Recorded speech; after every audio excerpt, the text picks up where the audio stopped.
Reporte del general Francisco Mejía durante los acontecimientos de la Batalla de Monterrey del año de 1846 ante la invasión norteamericana en México. Hola, soy Emma Montemayor, historiadora e investigadora sobre la historia de la invasión norteamericana en México de 1846 a 1848. En esta ocasión te compartiré parte de lo que sucedió durante la famosa Batalla de Monterrey, especialmente el día 21 de septiembre y a cargo del ejército mexicano, comandado por el general Pedro de Ampudia. También en este reporte conocerás los nombres de algunos soldados y oficiales poco conocidos y que apoyaron en los diferentes fortines para la defensa de la ciudad de Monterrey. El reporte dice así: Cuerpo del Ejército del Norte, Segunda Brigada. Excelentísimo señor, voy a dar parte a vuestra excelencia de los hechos de armas que en el día de hoy han tenido lugar en la línea de mi cargo. Mientras las tropas de los Estados Unidos, situadas en el bosque de Santo Domingo, llamaron la atención de la ciudadela con los tiros de artillería, se ocuparon de organizar diversas columnas con una fuerza que no bajaba de 5,000 hombres mandados en persona por el general Zachary Taylor. El ataque se ejecutó sobre el reducto levantado la noche anterior en la Tenería, y las masas contrarias llegaban con armas a discreción a la orilla de la Tala, a pesar de la resistencia que se opuso y de que nuestra artillería y fusilería les causó considerable estrago, regando el campo de muertos y heridos americanos. El resultado fue haber sido envuelto este punto, que defendía el señor coronel José María Carrasco con 160 individuos de tropa del 2º y 3er Regimiento de Infantería Ligera y del Batallón Auxiliar de esta ciudad, teniendo además 3 piezas de artillería que quedaron perdidas. También fue arrollada la reserva de 150 hombres con que acudió el teniente coronel don Joaquín Castro, con una pieza que ocurrió igual suerte que las anteriores. Estas fuerzas se replegaron a la línea del oriente por la orilla del río, hacia la derecha del reducto del Rincón del Diablo, sobre el cual y sobre las 2 flechas intermedias de su izquierda, se lanzó el enemigo impetuosamente, haciendo esfuerzos desesperados que causaron admiración a cuantos presenciaron el buen orden, la firmeza y valerosa decisión con que nos batieron unas tropas de quienes no se esperaba semejante comportamiento, pero fueron rechazadas con heroicidad. El reducto y las 2 flechas a que me refiero estaban defendidas por 154 hombres del 2º Ligero y 10º Regimiento de Infantería y Batallón Activo de Querétaro, distribuidos en tales puntos en que jugaron 3 piezas de artillería y concurrieron 50 granaderos del Batallón de Aguascalientes, que siguiendo el ejemplo del bizarro capitán Marcos Esnaurrizar, ayudaron con denuedo a repeler a los agresores. Perdida por los enemigos la esperanza de penetrar la plaza, por impedírselo en aquella dirección nuestros fuegos, prolongó su ataque hasta el reducto del Puente de la Purísima, donde hizo su último esfuerzo, cargando con mayor resolución y metiendo al combate las columnas que le quedaban de reserva, pero que también fueron rechazadas de un modo glorioso que honrará eternamente a los bravos soldados que en número de 111 individuos de tropa del batallón activo de Querétaro se encontraban en el punto, lo mismo que a los denodados artilleros que con tanto acierto dirigieron una pieza de a 12, cuyos estragos siempre lamentarán los temerarios invasores. En este lugar tan reñido el combate, que a un tiempo se vieron atacados los 3 parapetos e introducida una fuerte columna americana en la calle conocida por la Alameda, hasta el extremo de comenzar a pasar los enemigos por la presa, mas la atrevida carga que en persona di con 3 compañías del intrépido batallón de Aguascalientes, mandadas por su valiente y esforzado comandante, don José Ferro, bastó para que los contrarios volvieran la espalda. Diré en resumen que se sostuvieron 6 horas de fuego vivo y mortífero, hasta desalojar a las huestes americanas de las calles y bosques que penetraron y hacerlas retirarse ocultándose de nuestros tiros. Por parte de México, no hemos tenido otra pérdida entre muertos y heridos que la muy pequeña demostrada en el documento número 1, pero los americanos, que si bien nos hostilizaron desde alguno que otro edificio, también se batieron a pecho descubierto, en columna cerrada y a la bayoneta. Tienen que lamentar una baja que calculo, según el reconocimiento que con violencia puede hacer, en 1,200 hombres muertos y heridos, incluso muchos oficiales y algunos jefes que quedaron frente a la tenería y en el ángulo que se forma entre el Rincón del Diablo y el Puente de la Purísima. Comenzaron a levantarse y se recogieron varios que remitía al hospital, entre ellos el capitán topográfico de ingenieros, señor Williams, y el teniente primero de regimiento de infantería, el señor Terret. Mas no pudo continuarse la operación porque el enemigo rompió el fuego de cañón, cuyas balas y metrallas llegaban en capacidad de ofender a la tropa empleada en tal objeto. Los militares que en este día memorable me han estado subordinados cumplieron con los deberes que los ligan como ciudadanos y como soldados, peleando con heroicidad en una acción mucho más distinguida que las que señala la Ordenanza General del Ejército en el artículo 18 del Tratado Segundo, título 17, y por ello han merecido sin duda bien de la patria. Mi segundo, el señor coronel José María Carrasco, después de haberse retirado de la tenería, entró al reducto del Rincón del Diablo y lo sostuvo, cumpliendo debidamente. Muy interesantes servicios prestó con anterioridad, trazando y aún levantando casi todas las obras de fortificación de esta línea. Pero a vuestra excelencia le consta y por eso excuso relacionarlos. El mayor de órdenes de la brigada de mi cargo, teniente coronel Manuel Molina, y sus ayudantes, coronel graduado,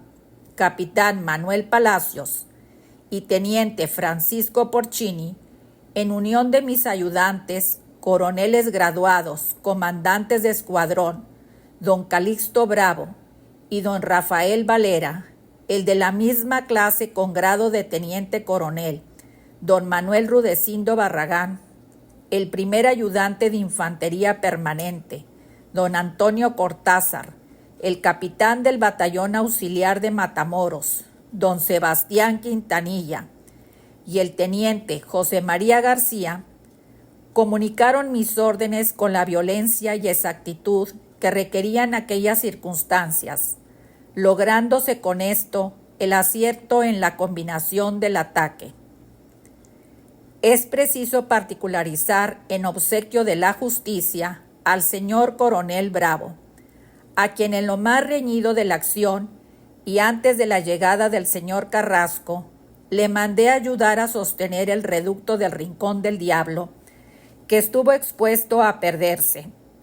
y correspondió este jefe a mi confianza como valiente soldado de la República. Asimismo, debo manifestar que el teniente García, cuando la tropa se retiraba de la tenería,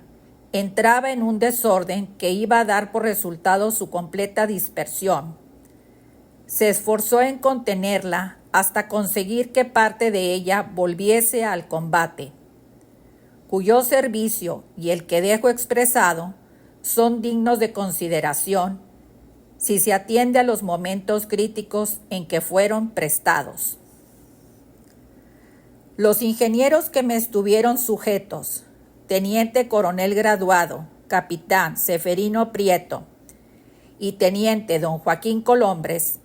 nada dejaron que desear en las importantes obligaciones que con anterioridad y en aquellos instantes ejercieron. El último de estos oficiales iba a ser prisionero en la tenería por su constancia en el teatro de las operaciones. El comandante de artillería de línea de mi cargo, jefe de división, don Juan Espejo, merece la más alta recomendación por su valor y serenidad, así como porque en los momentos de mayor peligro recorrió los puntos, ayudando con ello los esfuerzos de sus bravos defensores. El teniente coronel de infantería, capitán de la arma, don Patricio Gutiérrez, y el sargento segundo, Simeón Mendoza, me manejaron la pieza que obró en el punto de la Purísima, así como el teniente coronel graduado, capitán Ignacio Joaquín del Arenal, que mandó la artillería del Rincón del Diablo. El segundo ayudante, don José Terroba, y subteniente Andrés de León, que estuvieron a sus órdenes, observaron tanta actividad y dirigieron con tal acierto sus punterías que el enemigo sufrió mucho estrago de nuestras piezas. La artillería del reducto de la tenería estuvo a cargo del capitán Jacinto Domínguez, con los subtenientes don Agustín de Espinosa y don Manuel Balbontín, quedando prisionero este último oficial y contuso el capitán Domínguez. El comandante del Puente de la Purísima, primer ayudante del batallón activo de Querétaro, don José María Herrera, se distinguió por la decisión con que sostuvo, por el entusiasmo que difundía entre sus subordinados, por la previsión que demostró en los instantes de mayor riesgo y porque peleó con un arrojo digno de imitarse. Los señores oficiales de este cuerpo, que se batieron, llenaron sus obligaciones, pero el capitán Ignacio Gil Briviesca, el teniente don Juan María Arcibar y los subtenientes don Joaquín Corona, don Manuel Bulnes y Guillermo Moreda sobresalieron por su valentía en términos de que este último fue hecho prisionero en la tenería. El capitán del propio batallón, don Mariano Caballero de Acuña, que defendía 2 obras de fortificación, ese oficial bizarro que fue herido por los rifles americanos y que merece la más externa recomendación, pues a ello lo hace acreedor su honrado y valeroso comportamiento. El teniente coronel graduado, capitán Julián de los Ríos, el capitán don José de Jesús Vivanco, el teniente don José María Olguero y el subteniente José María Fuentes, todos ellos del segundo regimiento de infantería ligero, que estuvieron en el Rincón del Diablo. Los capitanes don Antonio Batalla, don Miguel Cástulo Muñoz y el teniente don Ignacio Huerta, del 10º de línea, que defendieron una de las flechas intermedias, así como los demás subalternos que los acompañaron, entre ellos el teniente del 12º ligero de la propia arma, don Leocadio Huerta, que sin corresponderle se batió. Se condujeron con tanto valor y serenidad y sostuvieron el ataque con tal entusiasmo que probaron ser oficiales de honor,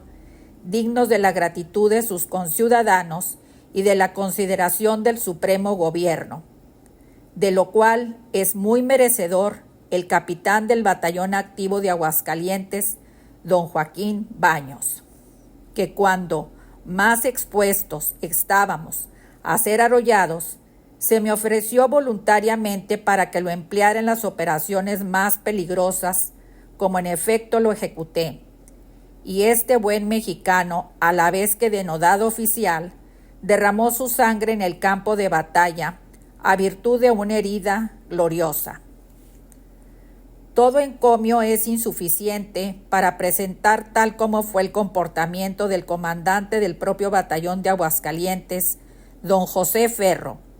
lo mismo que el de las demás clases que a sus órdenes y conmigo a la cabeza dieron la carga en el puente de la Purísima al intentarse flanquear nuestra izquierda, pues vuestra excelencia habría gozado la satisfacción más cumplida si sus atenciones le hubieran permitido presenciar un solo instante la bizarría de estos militares y la de todos los demás que operaron, haciéndose merecedores de la más elevada distinción. El subteniente del Batallón Auxiliar de Nuevo León, don Trinidad Pérez, que con 30 hombres de su cuerpo concurrió a esta función de armas, se portó lo mismo que las tropas del ejército, y al retirarse del reducto de la Tinería, se replegó al Fortín del Diablo, donde permaneció. Digna de elogio es la conducta del teniente del Tercer Regimiento de Infantería, don Nicolás Ortiz, que con 23 soldados apareció en el puente de la Purísima y ayudó a oponer a la vigorosa resistencia que en él se hizo. El propio cuerpo tuvo muertos y heridos en la fuerza que dio para el punto de la Tenería, pero como pertenece a otra brigada, no me ha sido dable reunir hasta este momento los datos necesarios para expresar el número, mas me consta que el capitán José María Servín murió gloriosamente sobre el campo de batalla y que en el mismo quedó prisionero el teniente don Ignacio Soloache. No debo pasar en silencio al paisano don Macedonio Covarrubias, que como aventurero concurrió al reducto de la Purísima, estando en él durante la acción, y lleno de entusiasmo, corrió el mismo peligro que los soldados prestaron buenos servicios. Se me presentó el teniente de la Compañía Auxiliar de la Bahía del Espíritu Santo, don Ramón Falcón, quien me acompañó hasta el último instante, cumpliendo cuanto le ordené. Al sargento de la Compañía Presidial del Álamo de Parras, don Onofre Maciel, lo tuve cerca de mi persona por sus conocimientos en el terreno, por su valor y por la sagacidad que le caracteriza para el arriesgado servicio de explorador. Su vida estuvo muy expuesta durante la acción, ya porque se halló al frente de los fuegos del enemigo y más porque lo empleé en diversos reconocimientos que ejecutó con todo acierto, revolviéndose casi entre las fuerzas que teníamos encima y dándome parte de sus movimientos. No obstante que hablo de varios jefes y oficiales, he creído del caso acompañar bajo el número 2 la lista que comprende a cuantos concurrieron al combate para que la nación y el gobierno que rige sus destinos los conozca por sus nombres y sepa el mérito que han contraído. Todos se disputaban la preferencia en llenar los deberes, y sus fructuosos afanes están recomendados por el artículo de ordenanza que dejo referido, el cual tiene por acción distinguida batir al enemigo con 1/3 menos de fuerza, y en esta vez 500 soldados de la República han rechazado gloriosamente a 5,000 de los Estados Unidos, causándoles gran pérdida. Ruego, pues, a vuestra excelencia, que al dar cuenta de lo ocurrido, al Ministerio de la Guerra se digne hacer la honrosa mención que merecen estos valientes, porque sea cual fuere el éxito del plan que se haya propuesto adoptar para la defensa de la plaza, no debe oscurecerse un servicio tan distinguido, pues así acabaría el estímulo que es preciso fomentar en una guerra tan nacional como la que sostenemos. Dios y Libertad, Monterrey,